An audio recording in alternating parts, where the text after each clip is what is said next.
do not know anything about technical thing. In fact, they don't know the theorem of three movements. This was the comment used to be made in those times. Now, if the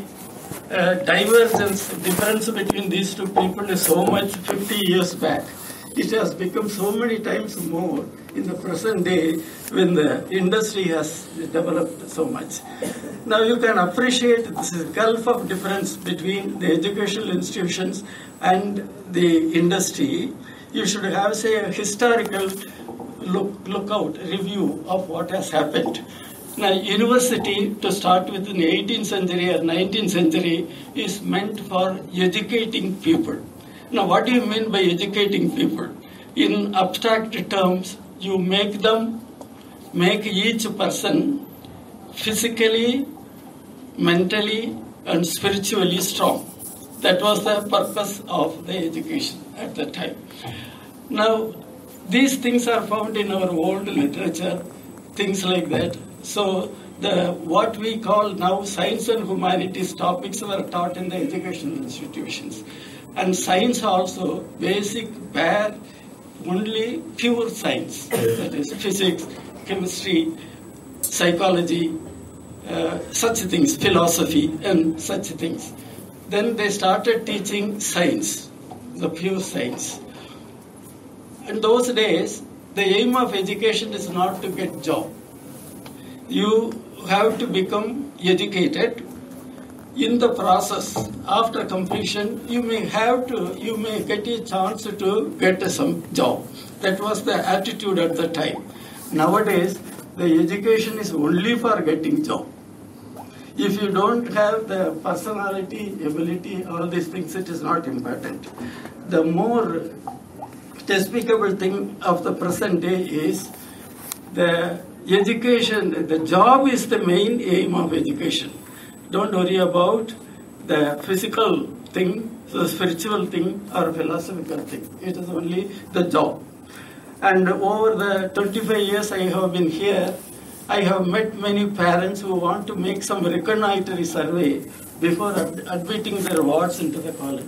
The very first question they ask will be, what is the percentage of your placement? They will say.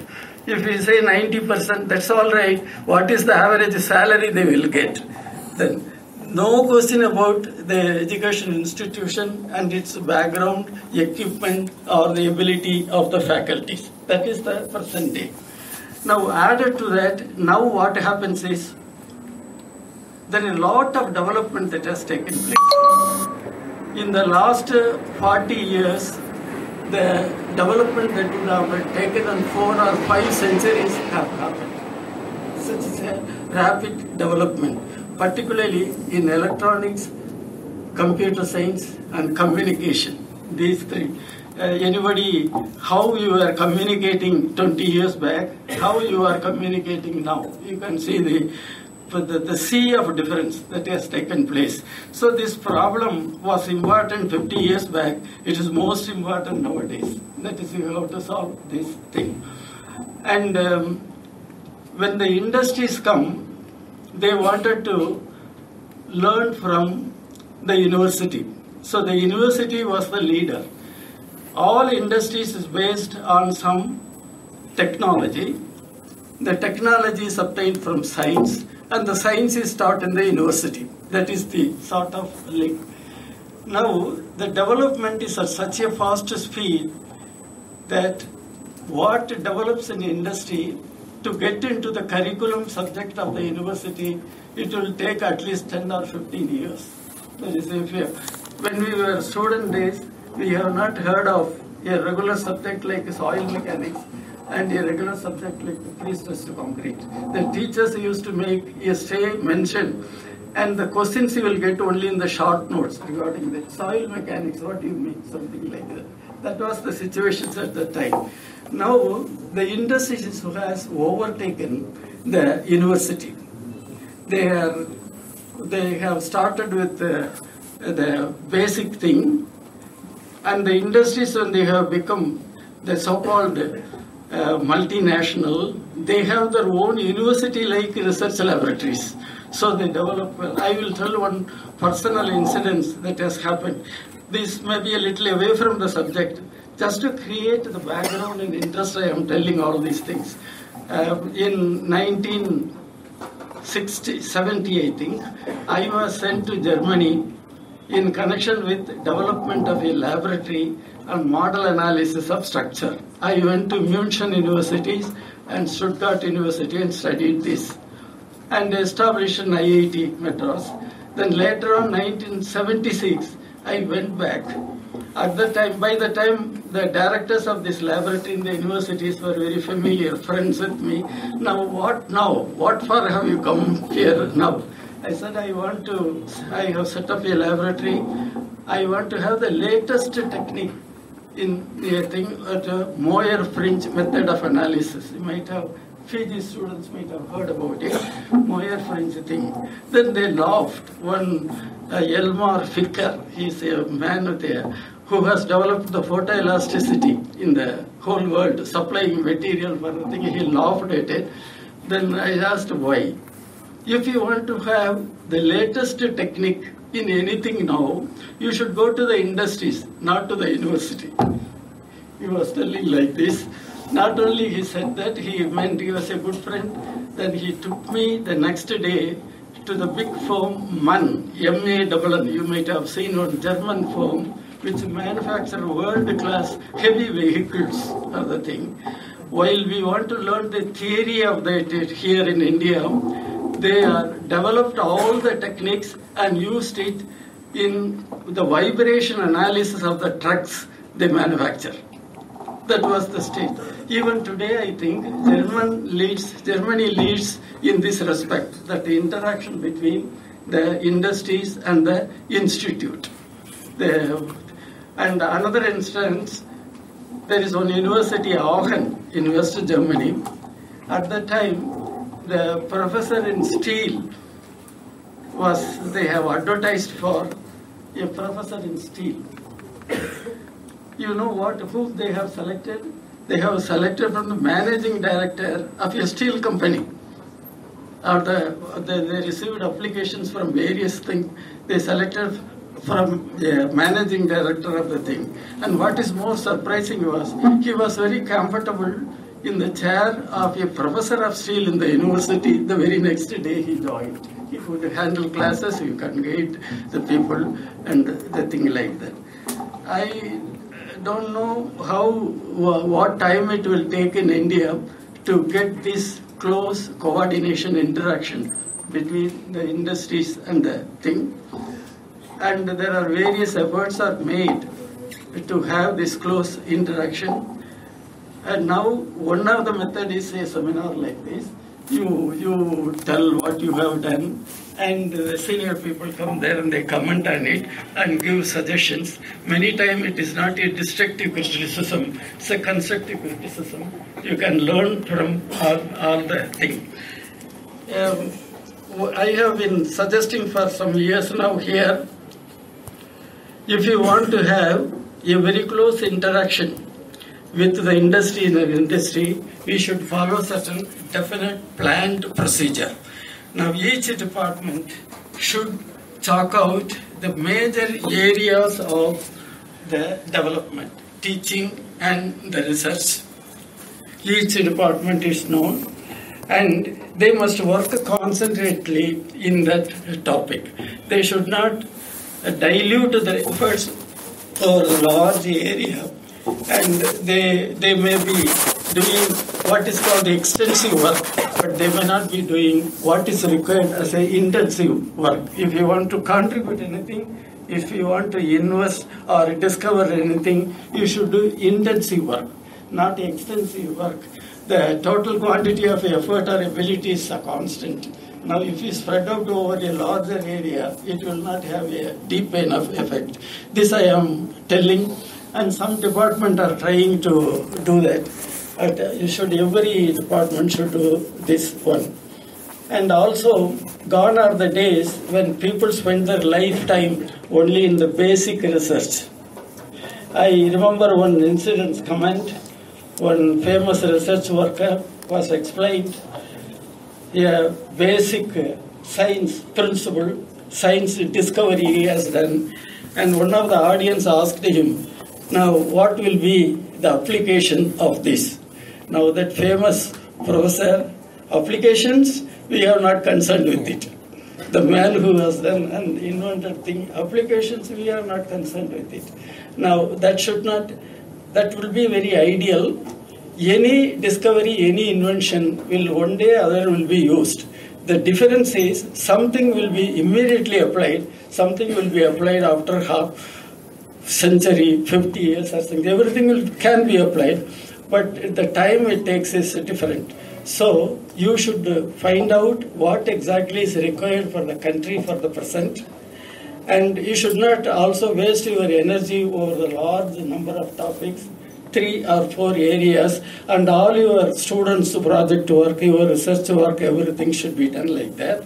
And you should have a close collaboration or interaction with the concerned industries, and the industries people also should take it very seriously to have the interaction. Now, not all industries do that. We send the students for 15 days, 1 month to the industries, and the chief man or thing will not even care to talk to the students and talk to them, and they have more urgent jobs to do that they will say behind, but in the openly you will send the people who will help them, but it never happens. So you have to identify the exact areas of the thing and try to work concentrately in a focused way in that area, and have a good relationship with the concerned industries and develop some friendship with the top people in the industry. Then in a reasonable time, we can have the close interaction. Interaction for interaction's sake is not the thing. Interaction for the benefit of the development, progress of the country, we should work. People take the things a little more seriously. This is one suggestions I would like to make by the way of inaugurating this one. That is, everybody should be familiar. You should be as familiar as the managing director of steel company is comfortable within the university. A day should come when, similarly, if a professor goes to the industry, everything should not be new for the thing. Similarly, when the thing comes to the university, it should not also be there. And for the sake of necessity, the thing, we have to do work in the applied area. Apply what will be useful in the next 10 years or 15 years or something like that. The basic thing, I hope you know the difference between the invention and discovery. The discovery is something which is already there, which you have not known. Columbus discovered America. Now, invention is something which has not been there already. That is, the Marconi found out the wireless thing. That is the thing. Now, the invention is very, very difficult. The discovery can be accidental. That is, if you happen to go that way, you find out something which you have not already seen. But invention is very difficult. Just like Newton's laws, it does not happen every 10 years. It happens 100 years. Invention is very difficult. Some of the people, very clever people, particularly in industry, let it may not specify that particular industry, the invention being so difficult, they have coined a word, innovation. Innovation is a diluted version of the invention. That is, anything which you find out new is invention. Anything you improve. The improvement can be in selling the number of products also. Suppose you sold 1,000 cars per month previously. If you sold 2,000 cars per the thing, it is an invention. They don't have the guts to say invention, so they use a diluted word, the innovation. That is the sort of thing. And how many new laws you can find, it is very, very difficult. What we can do is, we can only improve, make the so-called innovation or the discovery or the improvement. And there are quite a lot of things to be done in the country in that way. Now, I have seen over many years, the most important thing that has to be done is the energy management for the thing. then the water management you have to done, and there is a lot of things still to be done on the communications, etc. And if you concentrate in this area and study it well, the thing. Another important point is you are all quite young, you may not know. I have had some experience of the university thing when Britishers were here. The British people have to solve this problem, they solved it in a thing. You might have heard of the famous saying that the sons ever nets in British Empire. That is always that they were in all parts of the world. So in some part of the thing, the sun was there. So that's why they say the sun never sets in the British Empire. They are the good, even today, they are the good administrators in the world. For the India, after coming here, India, they came only for a trade, but they got the whole country, only thing. The education, you know what they did? There was not any worth institution as we call it today at the time. When the Britishers came here, we were already in 1,000 years of invisible subordination. We were not ourselves earlier. At that time, the engineering was done only by the army people. And the engineering required by the common thing is called civil engineering. You know why the name civil engineering has come? Civil engineering is distinct from the military engineering in those days. There were only two types of things, military engineers and all other workers, civil engineers. Civil engineering, the earliest starting is survey. Survey school was later on become engineering school. They did conduct courses for 3 years or something. Another 3 years, they will be apprentice. That is the particular thing. And with the most sensible thing. Now the software engineers say the employment ratio is very low. What do they mean by that? That is, they don't have, the people we turned out will not be able to operate the software they are preparing. They want some persons, workers for their industry. That is why they have started this not employed thing like that. And it is also not possible and it is not the legitimate work of the university to teach every profession in the industry. It is also not possible. We can only teach the fundamentals and the possible applications. Then the students should go to the industries and be in this place and learn it for 1 year, 2 years, and it is very easy. The most important thing the students should see is they should know the fundamentals. The teachers also should teach the fundamentals. If a person who knows the fundamentals and any slight variation from the fundamentals, they can always learn it. Now the main thing now, because of the job conditions, the people, they don't care to learn the thing, and even the teachers don't care to teach the fundamentals. That is why they are at a loss. Otherwise, when the Britishers were there, they were only a diploma whole thing and the BE thing, but they were very strong with the fundamentals and they can apply the fundamental knowledge to the thing. And I am told, even in some part of the British universities, they teach only the fundamentals and they are made to teach and they learn the thing. One person who is from Madras in the Imperial College London told me that in our institution, we teach just mechanics. We don't teach the solid mechanics, fluid mechanics, aeromechanics. We teach just mechanics. If the person understands the mechanical basic thing without any doubt, then they can apply it to solid, liquid, air. That is the principle even to that thing is missing in Indian thing now. We are more interested in the extensive education than the intensive education. If the conferences helps something to put in their mind this idea, in my view, the conference would have served a useful purpose. With these few words, I wish the conference a grand success and thank you for my invitation. Thank you.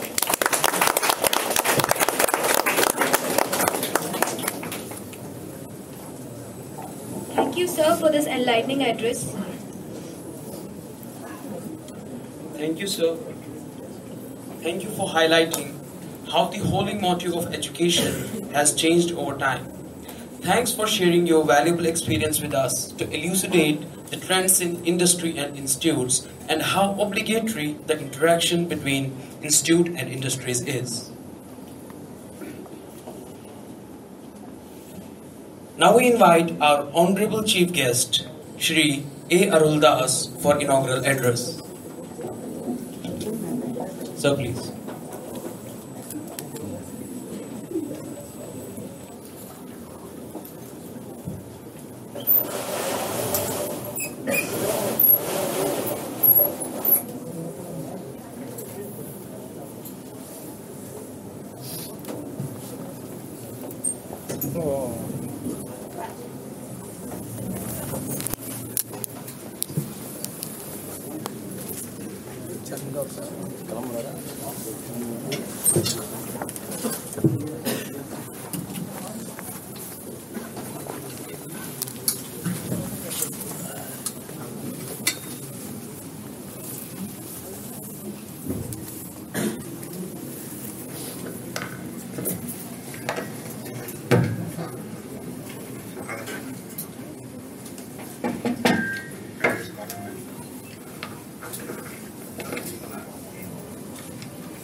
Good morning to all of you.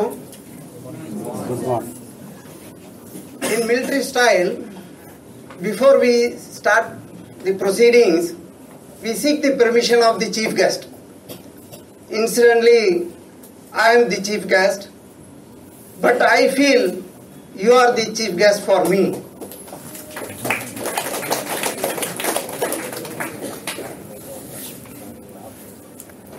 Good morning to all of you once again.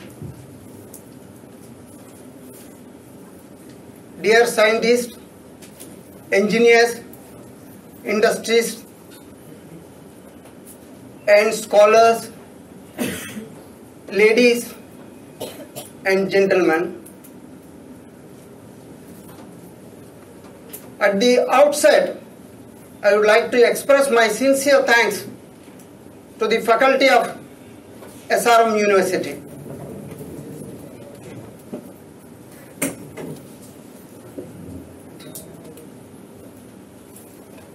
Dr. T.P. Ganeshan has made my job very simple and easy. He spoke so well. In fact, it is a pleasure to hear the person who was passed out in 1953 when I was not even born. He has got so much of knowledge It is a treasure of knowledge. I think SRM University is blessed with people like him. That is the reason today SRM stands tall.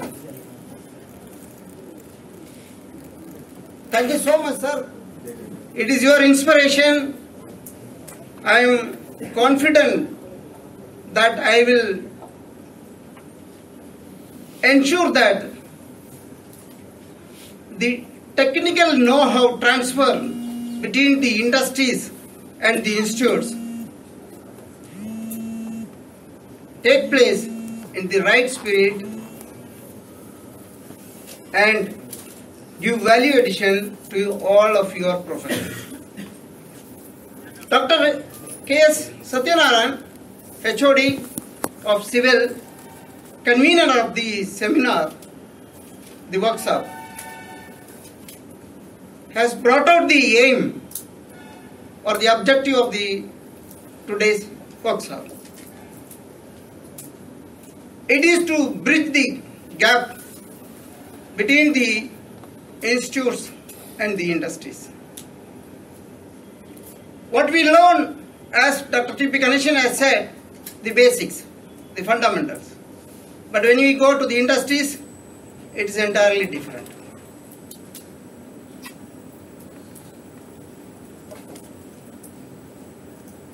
Thank you, Dr. K. Satyanarayan, for making me comfortable here.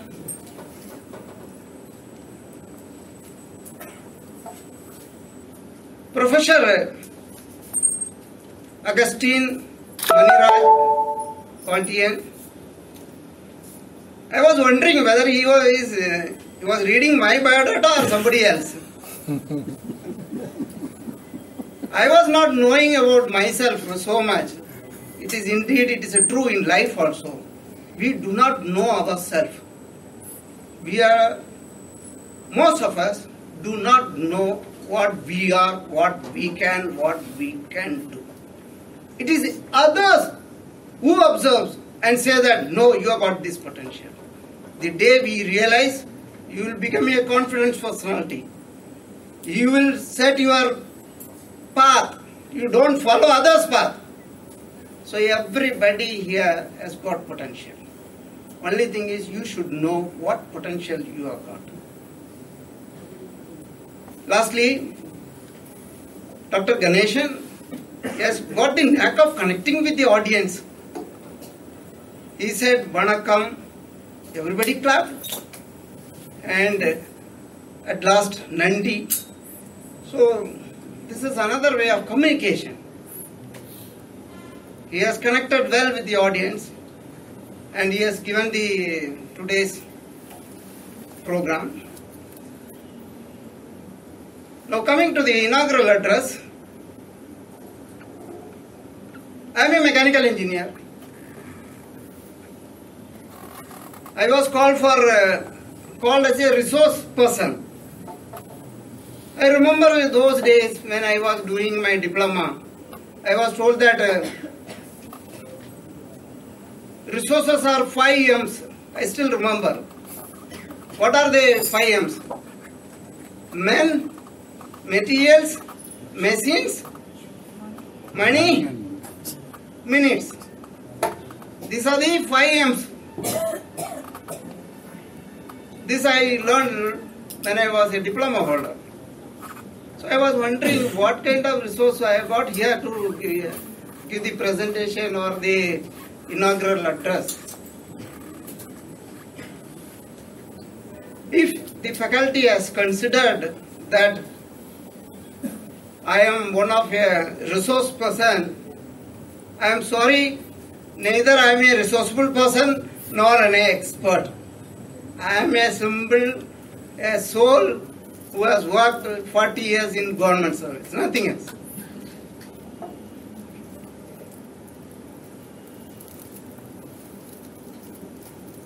Professor Augustine Pontian gave me a call. That time I was in my native place, Nagarkoil. He told me, we want you to be the want you to give a lecture, and SRM University want to hear you. I was shocked, and I was surprised. Why I was surprised is that it is the first time somebody has called me and want hear me. As one of the obedient son to my parents, I was only listening to them till my teens. I left Nagarkoil in after my teen. I cracked the UPSC examination and joined military engineer services. Then I thought that, as a proud engineer, I said that now everybody will listen to me. So I joined here only as a chief engineer of T-72 factory, military engineer services. I was taken to the chief engineer chamber for introduction. When I entered into his chamber, I saw a board displayed there. That board says, boss is always right. The next sentence says that, if boss is wrong, please follow the rule number 1. So my dream collapsed. I thought okay. So then thereafter they have taken me to my chamber. So let us see. I was thinking, okay, let boss not listen here. At least subordinates so rahega na. Let the subordinates will listen, no? So with that hope, I went to my chamber. There, instead of putting the board behind, they put a board in front. Very bold letter. It says that hard work, success doesn't come by individual effort. It is team effort. So I could make out these people don't want to listen to me. They only tell us what I should do. So this is how I have been listening. Then someone like Augustine Party and one friend told me, hey, better get married, yeah. At least your wife will listen to you. I had done that mistake. If I talk less, that would be better. So that's the reality. So after a year or so, someone told, at least you have a child, yeah. The child will listen to you. I got my son. So with all my engineering ingenuity, I wanted to teach him mathematics. He was only in the 5th standard. I am just saying, he was not listening to me. My mathematics was not entering into his mind. He says, Papa, you are wrong. My teacher told me, you are wrong. What she told or what he has told was sacrosanct for him. So, he was not listening to me. I thought, okay, he is a child. As he grows, he will listen. He entered into the high schools. He got a lot of friends. He will listen only to his friends, not to me. He entered into the college. Again, same. He will listen to his peer group, but not to me. I told him, as Mr. Augustine Pandyan said, the second son is doing civil engineering. So, don't take it very seriously. These all I want to tell you what the reality. I told him, why don't you prepare for the UPSC? Papa, you do not know. A pet answer. Even my elder son also said, Papa, you do not know. no government job. And nowadays everybody talks like our Honorable Prime Minister Narendra Modi. They talk, I will do startup, I will do make in India, I will do business, I will give employment, I will give development. So these are the language. So naturally for a person like me who has been not heard, if Saram University gives the invitation, it is a golden opportunity for me. So I thought, so I was surprised, first of all. So I am grateful to the SRM University for inviting me here. Okay? So I take my own time. But I can tell you this much, that I will make use of this opportunity to the tilt. At least I will ensure that. And you must be asking, okay, surprise to ho gaya sir.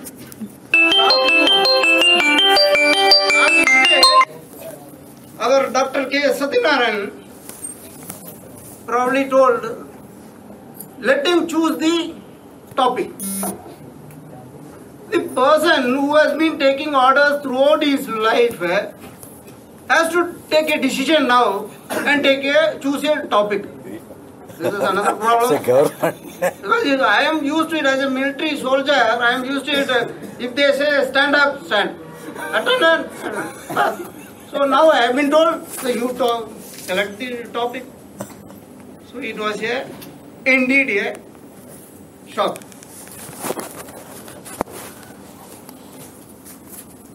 Now coming to the subject.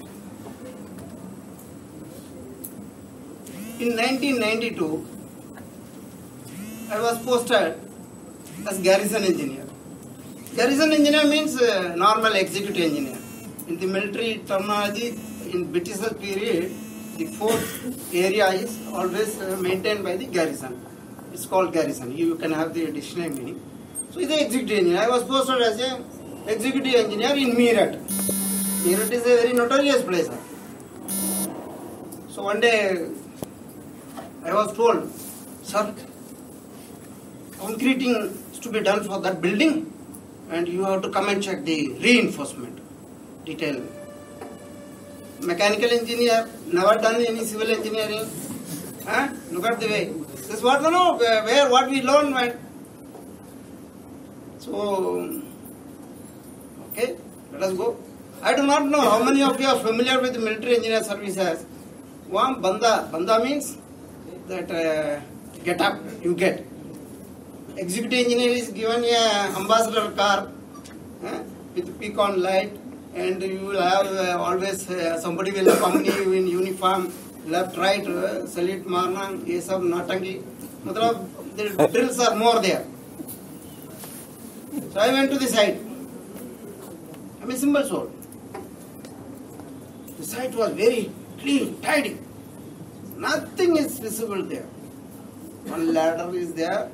And it's a style, a military style, red carpet, welcome, and white line is drawn. So I got up. I got down from my staff car. So as usual, they are briefing me. So suddenly my mind distracted by one person. One person who was on the top of the slab, he rushed down the ladder and picked up the bicycle and was moving fast. I don't know, get hold of me, get hold of me. So he came, he was so nervous.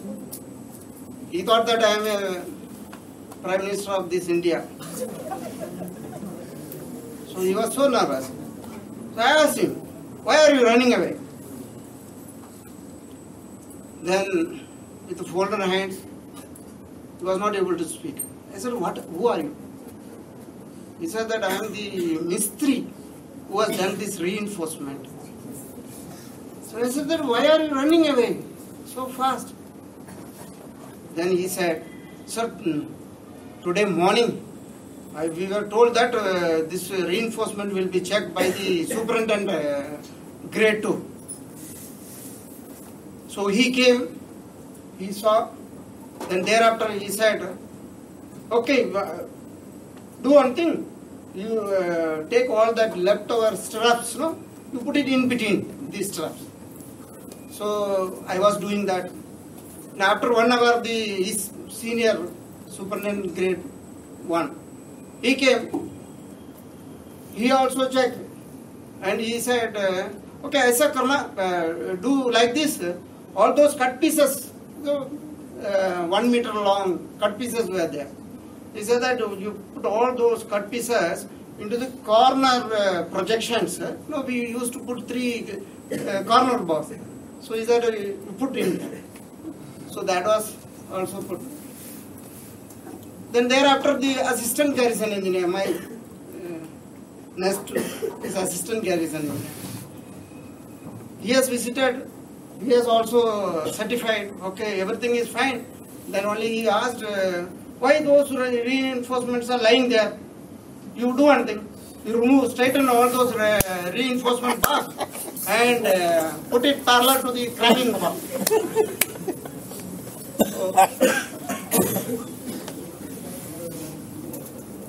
Then he told me, sir, you are now come. There is no iron here.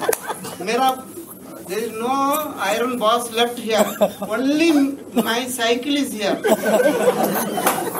I don't want to lose that cycle. So this is what our engineering. We know over reinforcement is very dangerous rather than the less reinforcement. But we cannot take risk. We cannot take risk. So that is our duty. Anyhow, I said, don't worry, remove all the reinforcement, additional put, and put this slab. I will stand down below, nothing left. Anyhow, why I have done? It is because I am a mechanical engineer. I do not know civil engineering. So I have to do something. They all add. I have subtracted. Now everything is balanced. That mystery was very happy. And building stands good. So this is what today we engineers, we are not taking pride in our job. That is a fundamental mistake. I'll tell you one more interesting story. That is how a novice can become a professional. The other day I went to Karol Bagh. Anybody is from Delhi? Karol Bagh is a marketplace like this T Nagar Rangarajan Street, no? The busy place. I went along with my wife in 4-wheeler. I'm a mechanical engineer. I said, let us go. So I went to the market. There the cars are lined one behind the other in a line. There was no space to park. Finally, I found a place, space, wherein one car can fit in. So I drove into the space. It was not fitting in. I took it back. Then I went forward. Again, I tried to put it in reverse direction. It was not entering into it. My wife was laughing. And by the time I have jammed the traffic there. So suddenly, seeing my pitiable condition, one teenage boy, he was a very small boy. He came, he said, uncle, give your car key. I was relieved. Whenever you are in trouble, man, if somebody comes to you, or you will be in heaven. I said, thank God. Yeah. So I gave the key. That fellow, along with my wife did not get up. I got up. He put the key, started. He went straight forward,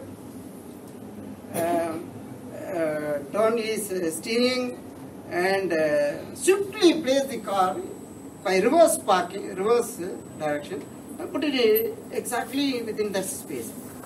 It is a technique.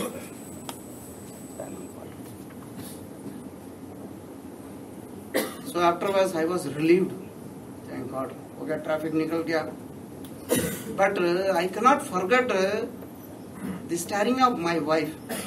She stared at me. Oh, that talked volume of my driving. And that too being a mechanical engineer. With a driving license. It was like, Vadivel comedy. Anyhow, that day was spoiled. Anyhow, market also spoiled, everything the whole day and on. Why I am saying this? It is like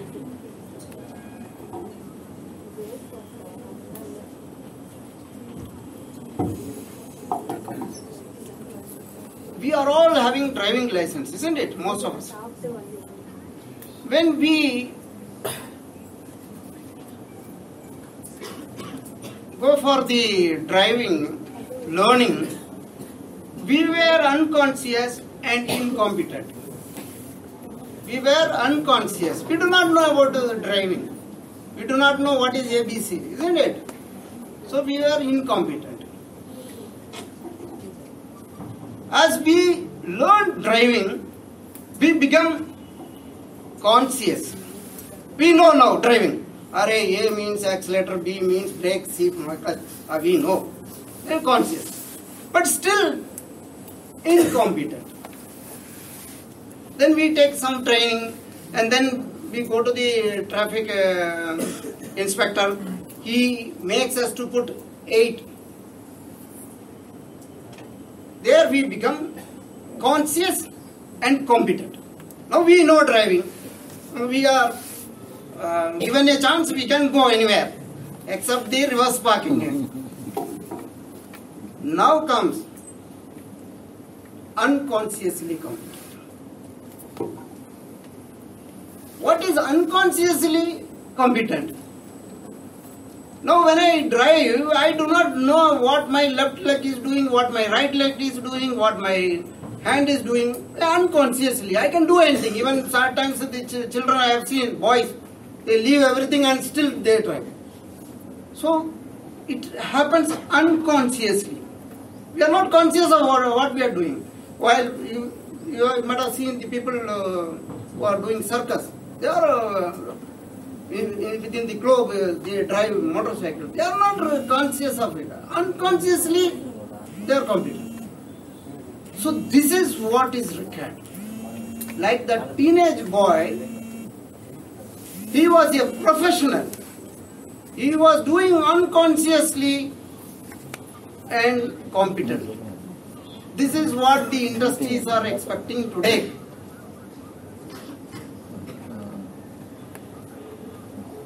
As we pass out the engineering, we all will be proud engineers. When we have chosen the profession, we are unconscious and incompetent. And when you do your graduation, you are becoming conscious. Yes, we know now engineering. 1045 blood but incompetent. And by the time you pass out and you are got the placement, you are becoming a conscious and competent engineer. Conscious and competent engineer in the sense that you know what you are doing and you are capable of doing it, but every time you may have to go back to the book or you have to do a little bit of studies, homework, you have to do it. So that is being done by the training. That's what Dr. T.P. Ganeshan said, apprenticeship. I was doing in railways the apprenticeship when I joined railways. I was conscious and competent, but after the apprenticeship, I became unconsciously competent. If I ask your Professor Augustine Pandian, now he will not refer any book. He will not. It is there. People like Dr. T.P. Ganeshan, they don't require any library. Every library is in their mind. They can do any job anytime. Today I was speaking to one of my retired EDG. He told me, I have referred a topic. Then he said that no, I couldn't venture out anything in that. It is absolutely okay. The reason is that he is a genius. He knows everything comes automatically. So, as engineer, we have to become unconsciously competent. This is what required, and this is the aim of this technical know-how transfer between institutes and academicians, institutes and industries.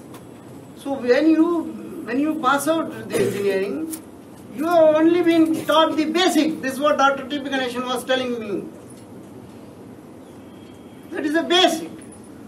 Further you develop, as you become experienced, you will become unconsciously competent.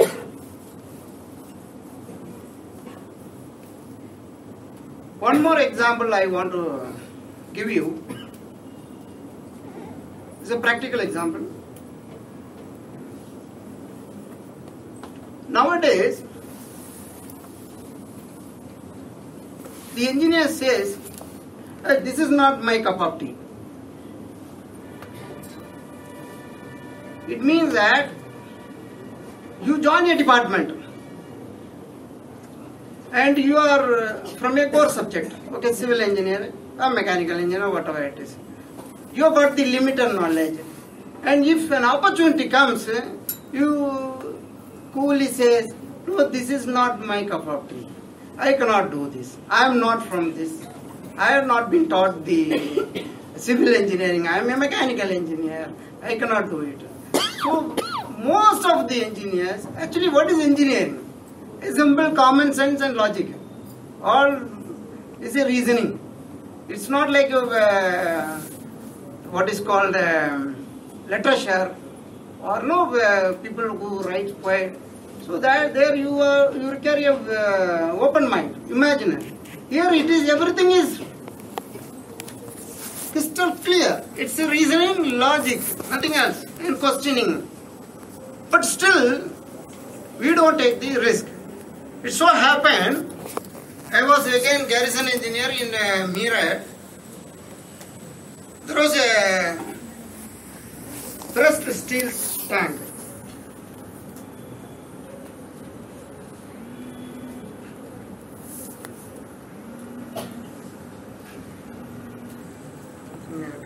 Get this?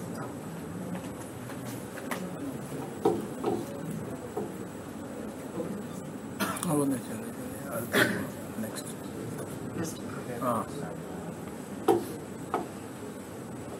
I'm just giving a picture because I want to make you visualize what I am saying. You see, pictures gives actually our observing power. 83% we observe only by visual. So that's why I put this figure. This was a very old pressed steel tank, 5 lakh gallon capacity, 21 meter height, and the size is 6 meter by 6 meter by 4.5 meter. So this is a water tank for distribution of the water supply. There is an inlet pipe, and that inlet pipe branches out to 2 branches and to 2 compartment. It is a 2 compartment, so it goes to the inlet pipe. For each compartment, 1 inlet pipe. So similarly, outlet pipe also, 2 downtake outlet pipe, and there were washout pipes also. This was the system. It was functioning for the last 25 years. Everything was fine. So this was being maintained by a garrison engineer, another garrison engineer. He was a Major Sundar by his name. He was maintaining it. So we military officers, we get some time, some new ideas, novel ideas will come. One day he said that the old tank, why can't we get it cleaned? He given the order, pass. Okay. So what happened? They have drained out the water and they have cleaned it up, everything is fine. Then he said that, okay, let us fill it up. The valvemen, they are the heart of the water supply system. I will be covering that. I am taking too much of time if I am not wrong. Anyhow, so there was a valve. That valve was, inlet valve was closed so that the tank will be empty. They can do the cleaning. But at the same time, what he has done, there were two branch valves also for the each compartment. So what he has done, he has closed one valve and opened the other.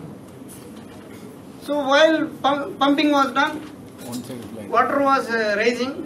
Nobody was knowing 21 meter high, no level indicators, no. Water was filling in one compartment. And by the time that tank filled, it collapsed. Because the other side was empty. It should not happen. I will tell that later on. Again, we civil engineers, sometimes we do blunders. So that compartment was supposed to stay on both sides.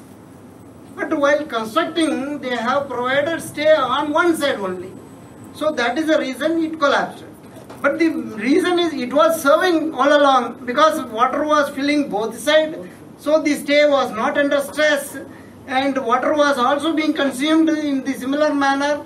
Both valves were open and the common valve was also open. So water was distributed accordingly. So it collapsed. Now this was done, this garrison engineer, I said, is a GE water supply. There were 4 Gs. There were 4 Gs. So they said, whatever happened, it has to be repaired. So he said that, Major Sundar, you go for repair. Order was given. Major Sundar, as usual, he raised his hands. Sir, I am not a civil engineer, I cannot take up this job. So naturally, he cannot be compelled also. Again, he will do the same blunder, whatever it is. Then there was another garrison engineer, he was a GE project. He is a civil engineer. He is expert. So I said, okay, you repair it.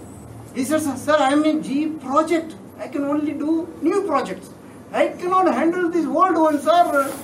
So this is not my cup of tea. And the third engineer was a civil engineer, very senior to me. In those days, he was about to get his promotion as superintendent engineer. And he was told, at least you do the app. He said, sir, first of all, this is not coming under my jurisdiction. Mera area mein nahi hai. Sorry, it is not in my area. Second is, sir, my promotion is due. If I do something wrong, if it collapses again, my life will be doomed. So this is what he was narrating. So everybody was fed up. Then they want to abandon it. In military, it is very regular feature. So if something cannot be done, you just abandon it. Nobody will then write it off. A road roller can also be written off as a ruler. Eaten away by termite. You understand what road roller? Yes, okay. So in the book, inspection book, when I went there, I was checking it. So where is this road roller? So it has been written off some. Why it has been written off? How it has been? So this road roller has become a roller, sir. That paper roller, no, good. So eaten away by termite or something. So over the period, it all happens. So that is exactly. Hospital.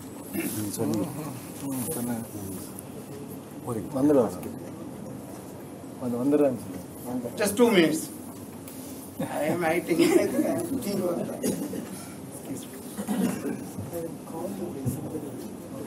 No problem. Thank you, sir.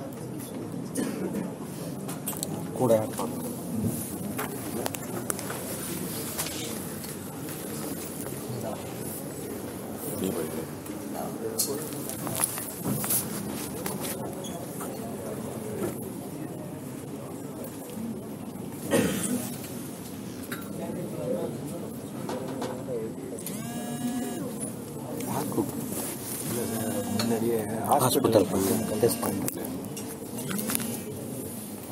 So finally, my commander told me that let us abandon. Then I said, sir, why, sir? Such a beautiful, strong tank. Why can't we repair it? Then he said, who will repair? I said, I will take, sir. I will take on.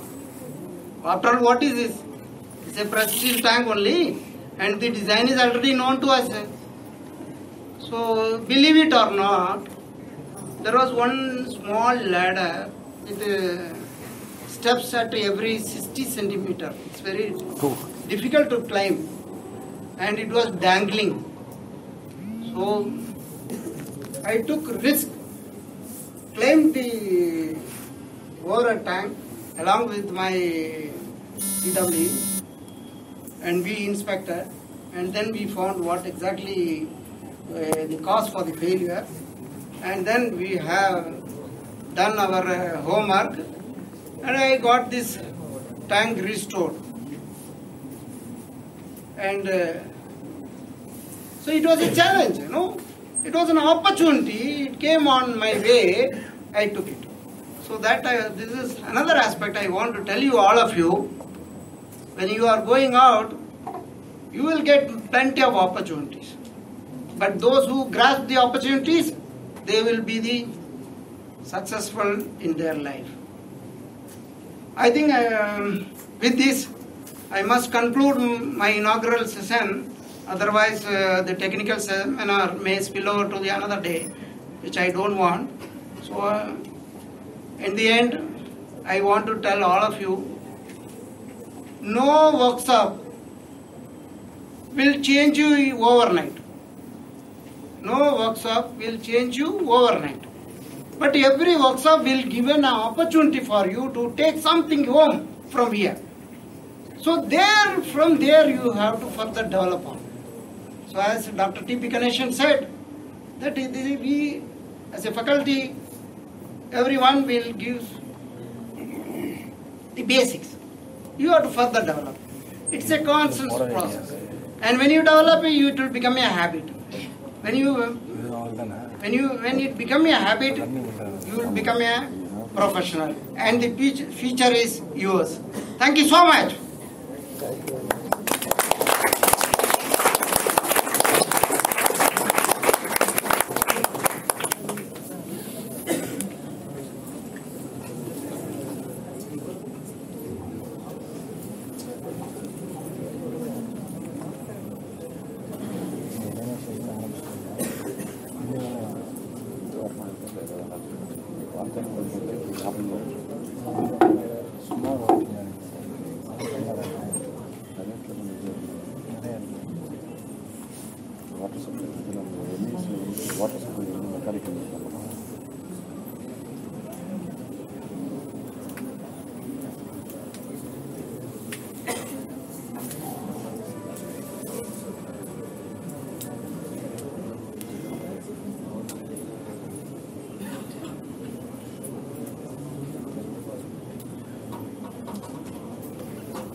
It is indeed very much taxing for me to speak as a chief guest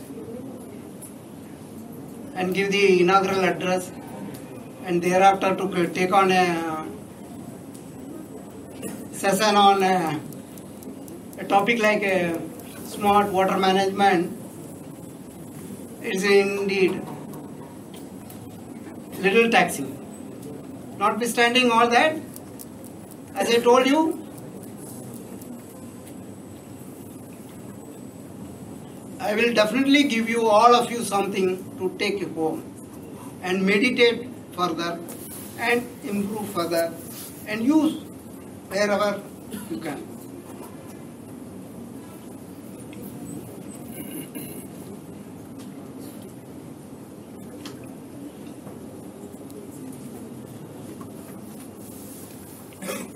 Now I am going to speak as a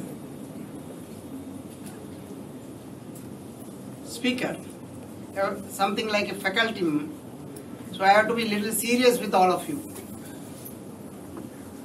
I will not request anyone to switch off their mobiles, because I know all of you might have already switched off. It's a futile exercise, so I will not request. And as I proceed, sometimes my flow may get distracted, so I request all of you, humble request, that keep note down. If you have got anything, you can wait for your time to grill me at the end. Okay? Everybody will get an opportunity to grill others. So you will get an opportunity at the end. That time you can kindly ask. So with your permission, again I proceed.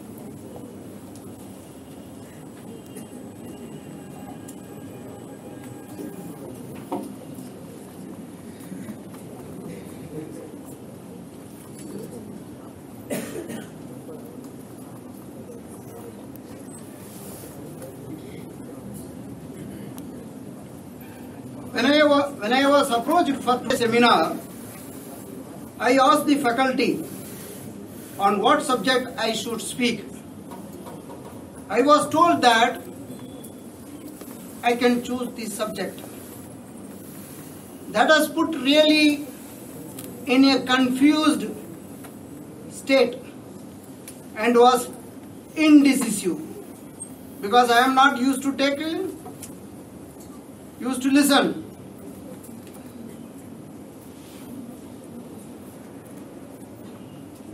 I want to be smart.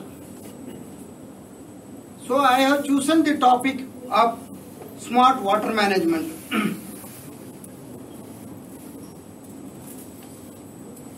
It is again usual that people decide, then later on they will go for the material.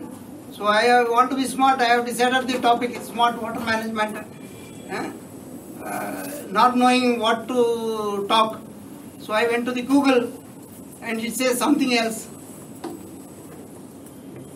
and it has really made me to toil and do lot of research on this subject. That I proceed, you will come to know.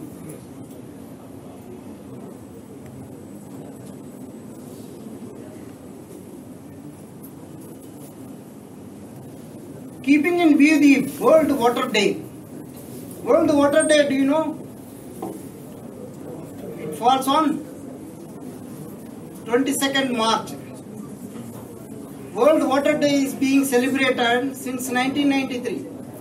And this day is being celebrated every year with a theme. This year, this theme is wastewater. Is there anything like wastewater? Nothing like called wastewater. It is wasted water.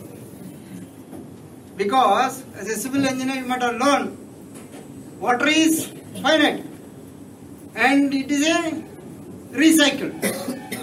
Whatever you call this waste water, today it is a waste, tomorrow it is a fresh water, potable water. It's a cyclic process.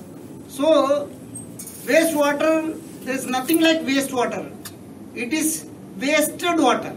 We are wasting it, that is why we are calling as a wasted water. But nature is not wasting any water. almost 25 to 40% of fresh water is wasted in the water distribution system. Dictionary meaning of the word smart is clean or tidy. We normally call a person smart if his turnout is good, elegant. Normally he is a smart person. Similarly, sometimes we call a person smart for his cleverness also, acumen. If he is intelligent, we call him as smart. This terminology is being nowadays used in the case of smartphones, smart cars, smart cops, police or the military turnout. There are cops. They come out, then control the crowd. So smart cops. Smart cities, our Prime Minister's pet project, hundreds of smart cities is going to come. What is smart? Smart fence. Smart fence probably you might have not heard. It is in the military. It is with the laser and electronic devices. So whoever is infiltrating, it can be tracked. So that is smart fence. We are looking for a smart fence also these days. The term smart is an acronym.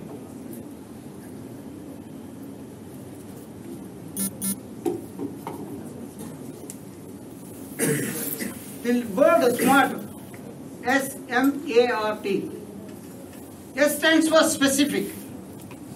In today's context, I am going to talk about the water distribution system to provide the desired quantity and quality.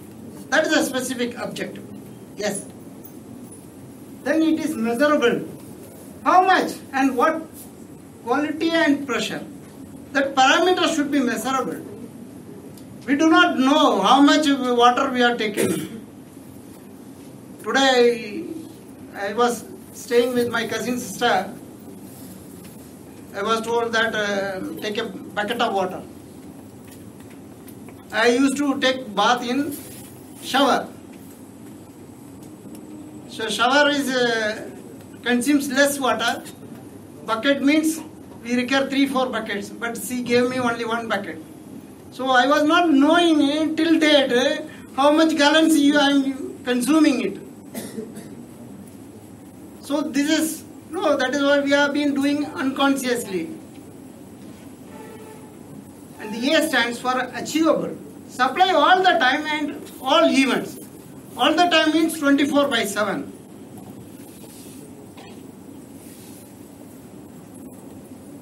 And all the events. Events means even during downtime, repair. Sometimes repair takes place, 1 packet. So if there is no water, let us see a SRM campus, very big campus. On 1 packet there is some breakdown and water doesn't reach there. But we must have the means, ways to distribute water there also, all the time. Sometimes fire takes place. Fire tender comes, take out all the waters. And that time also we should be able to distribute the water. So that is should be supplied all the time and even. R stands for reliable. Supply consistently. It's not like supplying today 1 hour water supply. Then tomorrow no water supply. That is not the smart water management. Should be reliable and timely. It should be time-bound supply. Whatever time is given, if it is 3 times supply a day, the time should be adhered.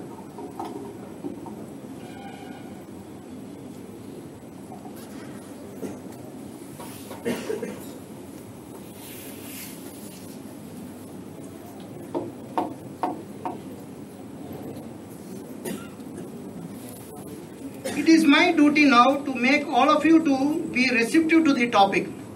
As I told you, this topic is very dry subject. So I want make all of you to receptive to the topic. So let us see a video on the necessity of water management and conservation.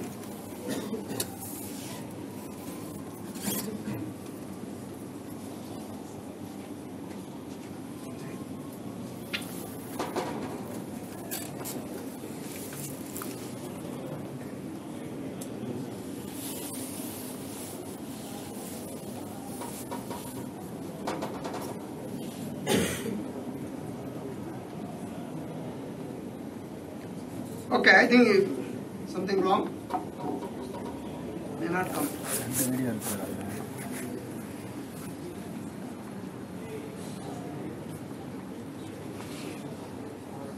Okay, forgot about it. This is about, you might have seen in the YouTube, I have taken it from the YouTube only. In a village, water tap was kept open. There were many people going passerby. None of them want to stop it. One monkey was thirsty.